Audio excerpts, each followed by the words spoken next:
Jane noticed the silence first. Not the usual kind. The forest always had a baseline hum, insects, birds settling into branches, leaves shifting when the breeze pushed through. But now, even the air felt different. Heavier somehow. She was sitting on a fallen log about 30 feet from the clearing where the chimpanzee group usually foraged in the afternoons. Her notebook sat open on her lap, pen ready. She'd been doing this for months now, watching, waiting, writing down everything they did. Today, though, they weren't doing much of anything. Figgin sat near the base of a fig tree, completely still. His hands rested on his knees. His eyes pointed toward her, but not quite at her. Just in her direction. Fifi was grooming her infant, but her fingers had stopped moving through the fur.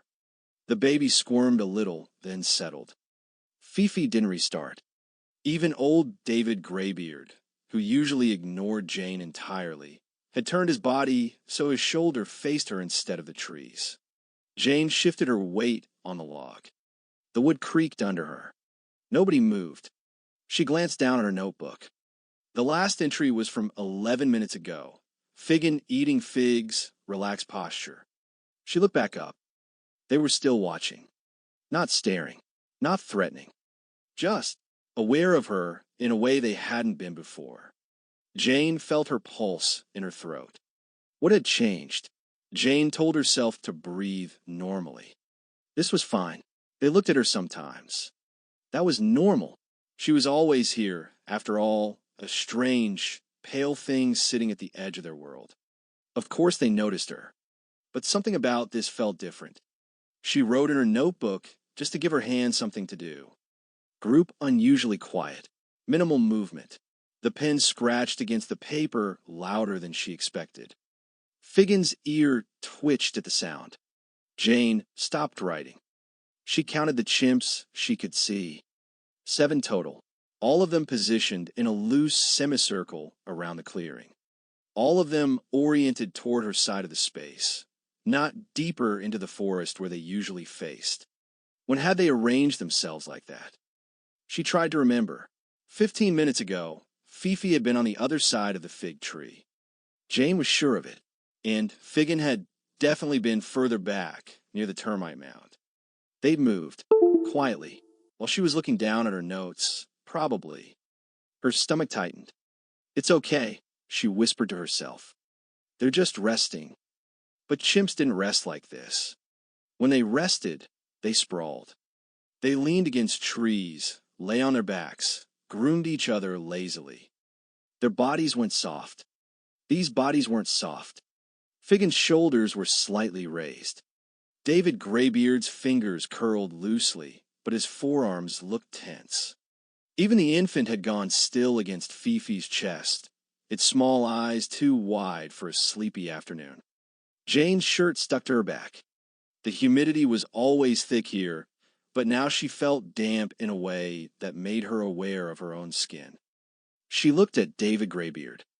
He was the calm one, the one who'd let her sit close, who'd taken a banana from her hand weeks ago, the first real breakthrough. His gaze was steady, not aggressive, but not friendly either. Just observing, the way she observed them. A small sound came from behind her, a branch cracking under weight. Jane's breath caught. She didn't turn around. She knew there were more chimps in this group. 9 total, usually. She'd only counted 7 in front of her. Her fingers tightened around her pen. Another soft rustle, closer than the first. She kept her eyes forward. Turning around suddenly felt like the wrong move. Like breaking some rule she didn't know existed until this moment. Figgin made a sound, low in his throat, barely audible. Not a hoot, not a scream, something in between. A question, almost. None of the others responded. Jane's field of vision felt too narrow. She wanted to look behind her. She wanted to see what was there. But her body wouldn't cooperate. Her neck felt locked. The air smelled like earth and overripe fruit. She focused on that, breathed it in slowly through her nose. Her mother had told her before she left England, if you're ever frightened, just breathe and stay still. Animalskan sin sa panik. Jane wasn't panicked, but her heartbeat was loud in her ears. Fifi shifted her weight, the first real movement in minutes. She turned her head just slightly to the left, toward the trees behind Jane. Her eyes flicked to something Jane couldn't see, then back to Jane's face. The infant whimpered softly. Fifi pulled it closer. Jane's hand moved to her throat without meaning to. She could feel her pulse under her fingertips, faster than it should be. "What are you doing?" she thought. Not to herself, to them. David Graybeard stood up. He didn't rush, didn't charge, just rose slowly to his full height, his knuckles resting on the ground in front of him. He took one step forward, then stopped. Jane's lungs felt too full. She realized she'd been holding her breath. She let it out slowly, as quietly as possible. David tilted his head. The gesture looked almost curious, like he was waiting for her to do something. But Jane didn't know what. She stayed perfectly still on her log. Her notebook slid slightly on her lap. She caught it with one hand, the movement small and careful. Figgin made that sound again, low, uncertain. This time, David answered a soft grunt that Jane had heard before during feeding, during rest, during moments of calm. But nothing about this felt calm. The rustling behind her had stopped. Whoever was back there had gone quiet too. David Graybeard was less than 15 feet away now. Jane couldn't remember him taking the second step, or the third, but he was closer than he'd ever been when she wasn't holding food. His eyes stayed on hers. She'd read somewhere that direct eye contact with primates could be seen as a threat. She'd been careful about it for months, always looking slightly away, letting her gaze soften and drift. But now she couldn't look away. It didn't feel like a challenge. It felt like a question she didn't know how to answer. David's face was calm. The silver whiskers on his chin caught the filtered sunlight. His breathing was even. She could see his chest rise and fall, slow and steady. Her own breathing tried to match his without her deciding to. He lowered himself into a sitting position. The movement was deliberate, controlled. He kept his eyes on her the entire time, settling back onto his haunches about 12 feet from where she sat.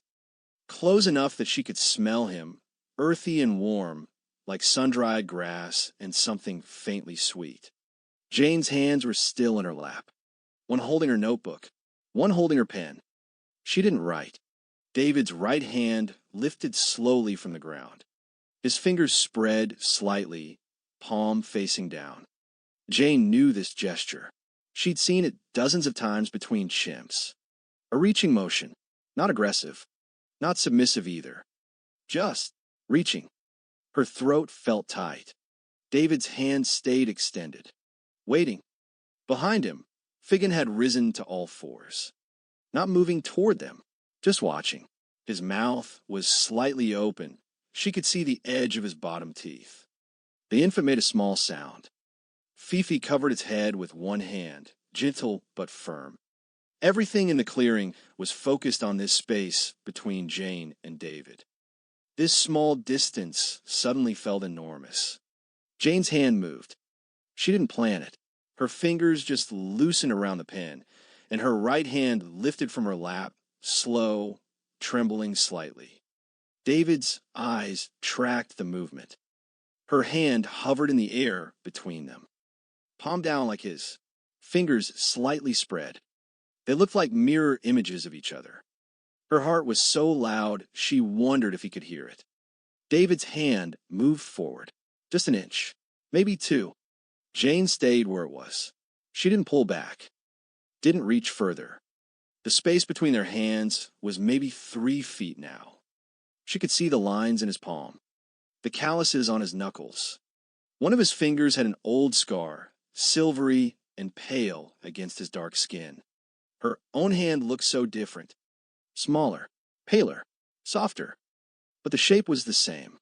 The thought made something catch in her chest. David's breathing changed, not faster but deeper. She watched his nostrils flare slightly as he inhaled. Was he smelling her? Reading something in her scent that she couldn't control? Her hand wavered. A tiny movement. Barely anything. David's eyes flicked from her hand to her face. The directness of it made her stomach flip. She'd spent months being invisible, being patient, being something they could ignore until they forgot she wasn't supposed to be there. Now she felt seen in a way that made her skin prickle. David's lips moved, not quite a vocalization, just a small shift in his expression, something she couldn't read. Was he deciding something? Her muscles ached from holding still. Her shoulder burned. Her hand felt heavy in the air. But she didn't lower it. David made a sound. Soft. Almost gentle. The same sound he made when he was near the others. When things were safe. Her eyes stung suddenly. She blinked, tried to keep her vision clear. His hand moved again. Closer. 2 feet between them now. She could reach him if she wanted to. If she stretched just a little, her fingers could brush his. Every instinct told her not to. Not because she was afraid, but because this felt fragile, like something that could shatter if she moved wrong. David's hand stopped. He didn't reach further, didn't pull back. He just waited. Jane realized her fingers were trembling. She tried to steady them, couldn't.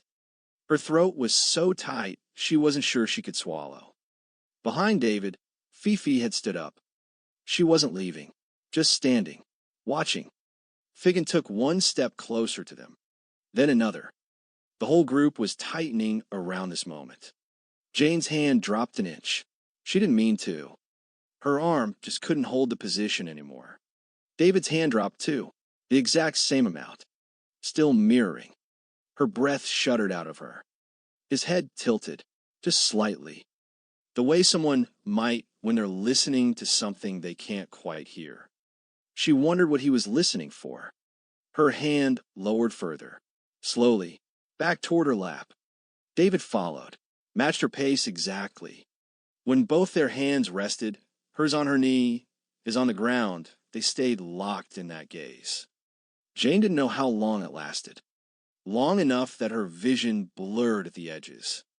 Long enough that she forgot about the notebook in her other hand. Long enough that the forest sound started creeping back in, a bird call somewhere distant, leaves moving overhead. David's shoulders relaxed, just slightly. The tension in the air shifted. Not gone, but different. He looked away first. Not quickly, just a slow turn of his head toward the fig tree, like he'd suddenly remembered something else he needed to do. Jane's body sagged. She hadn't realized how rigid she'd been. David rose to all fours and moved back toward the others. His walk was casual now, easy, like nothing had happened. But Jane sat on a log for a long time after David moved away. Her notebook had fallen into the dirt. She didn't pick it up. The chimps had gone back to their afternoon. Figgin climbed the fig tree. Fifi groomed her infant properly now, fingers moving through the fur with practiced efficiency. David sat with his back against a tree trunk, eyes half closed. Everything looked normal again. But Jane's chest felt different. Tight and open at the same time. She stared at her hand, the one that had been suspended in the air. The muscles still twitched slightly, little aftershocks of tension releasing. That hadn't been about food. It hadn't been about territory or threat or any of the behaviors she'd cataloged in her months here. David had been checking something, testing something. Her. The thoughts settled in slowly, like water soaking into soil. She'd spent all this time watching them, studying them, writing down every gesture, every sound, every interaction, trying to understand their world. But at that moment, David had been doing the same thing to her. He'd been studying her right back. Jane's throat tightened again, but this time it wasn't from fear. She looked at the group, really looked. Figgin glanced down from the tree. His eyes met hers for just a second before he returned to the figs. Fifi's hand paused in her grooming. A tiny hesitation, then continued. They were still aware of her, still tracking her presence. Maybe they always had been. Jane had thought she was the observer, the scientist, the one watching from outside their world. taking notes, piecing together their language and customs and relationships. But she'd been inside it this whole time. They'd let her in, or maybe she'd never been outside to begin with. She picked up her notebook from the dirt, brushed off the loose soil. The pages were wrinkled where they'd hit the ground. She looked at her last entry, group unusually quiet, minimal movement. That wasn't what had happened. She turned to a fresh page, held her pen above it. The words wouldn't come. How you write down the moment you realize you've been seen, that you're not just a presence they tolerate, but something they're actively trying to understand? Her pen hovered over the blank page. Finally, she wrote. David reached toward me. I reached back. We stayed like that. It felt inadequate, like trying to describe music using only the names of notes. She added, he was deciding something about me. I don't know what. The admission felt important somehow. The not knowing. Jane closed the notebook. Her mother's voice played in her head again. You're going to learn so much about them. But no one had told her they'd be learning about her too. She watched David's chest rise and fall in his rest.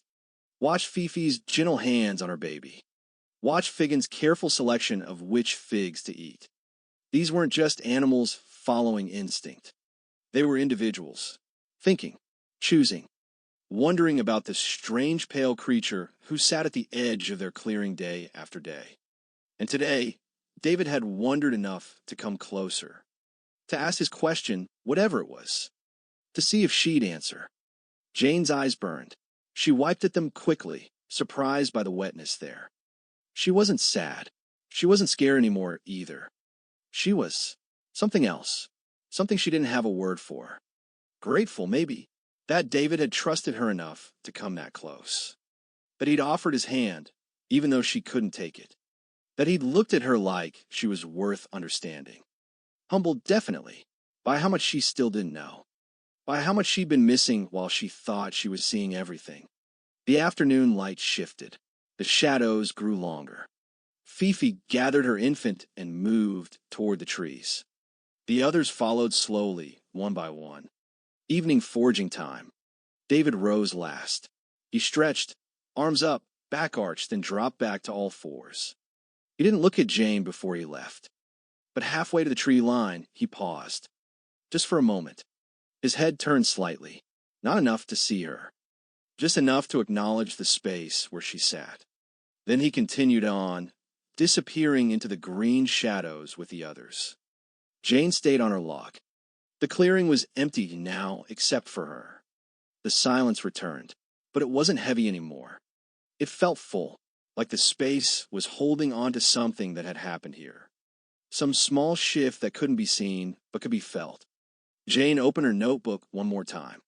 At the bottom of the page, she wrote, I came here to watch them, but I think they've been watching me all along, learning me the way I'm trying to learn them. Today, David decided I was ready to know that. She underlined the last sentence, then closed the notebook and held it against her chest. The forest hummed around her. Insects, birds, leaves. Everything is back to normal. Everything is completely different. NDS were still shaking. Jane walked back to camp as the light faded. Her legs felt shaky, not from fear, from something closer to awe. She kept replaying it, David's hand in the air. Her hand rose to meet it. The space between them felt like a conversation, even though neither of them spoke. That night, she sat outside her tent with a cup of tea going cold in her hands. The forest was loud with night sounds, insects chirping, something moving through the underbrush, the distant call of a bird she hadn't learned to identify yet. She thought about all the data she collected, pages and pages of observations. Feeding times, social hierarchies, grooming patterns, tool use. All of it is true. All of it is useful. But none of it had prepared her for what it felt like to be recognized. Not as a threat, not as a provider of food, but as another thinking being, someone worth investigating, worth approaching, worth trying to communicate with, even without words. David had shown her something today that couldn't be measured or categorized. He'd shown her that the gap between them wasn't as wide as she'd thought. Jane set down her tea. picked up her notebook again. She flipped through the pages, months of careful notes. But she kept coming back to today's entry. He was deciding something about me. I don't know what. She still didn't know. Maybe she never would. Maybe that was okay. There were things about the chimps she'd figured out. Patterns she'd identified. Behaviors she could predict now with reasonable accuracy. But there were still mysteries. Moments that didn't fit her understanding. Gestures she couldn't interpret. Vocalizations that seemed to carry meaning she couldn't access. And David's choice to approach her today, to reach out his hand and wait, might remain one of those mysteries. She'd probably never know what question he was asking, what answer he found, but she knew what it had given her. A reminder that connection doesn't require complete understanding. That respect means accepting there are things you won't ever fully know about another creature, and choosing to honor their complexity anyway. That sometimes being seen is enough, even when you don't know exactly what the other is seeing. Jane looked out toward the forest.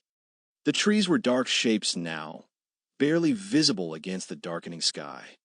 Somewhere out there, David was settling in for the night, maybe in a nest high in the branches, maybe thinking his own thoughts about the day, about the strange visitor who sat and watched and wrote in her little book. Or maybe not thinking about her at all. Both possibilities felt okay. Jane smiled, a small, tired smile. She'd come to Guam to study chimpanzees, to learn about them, to bring back knowledge that might change how people understood our closest relatives. But today, she'd learned something else. She'd learned what it felt like to be studied back, to be the subject of someone else's curiosity, someone else's careful observation, to be the mystery, not just the one trying to solve it. She closed her notebook and looked up at the emerging stars. Tomorrow she'd go back to the clearing. She'd sit on her log. She'd watch and write and try to piece together the patterns of their lives. But she'd do it differently now, with the knowledge that she wasn't invisible, that her presence mattered, that she was part of their world, whether she'd intended to be or not. And maybe, just maybe, David would decide to come close again, to ask another question she couldn't quite understand, to remind her that the most important discoveries aren't always the ones you can write down. Jane's experience raises a question worth sitting with. Have you ever felt like an animal understood you in ways you couldn't explain? A moment where the boundary between you and them seemed thinner than it should be? Where you weren't sure who was watching who?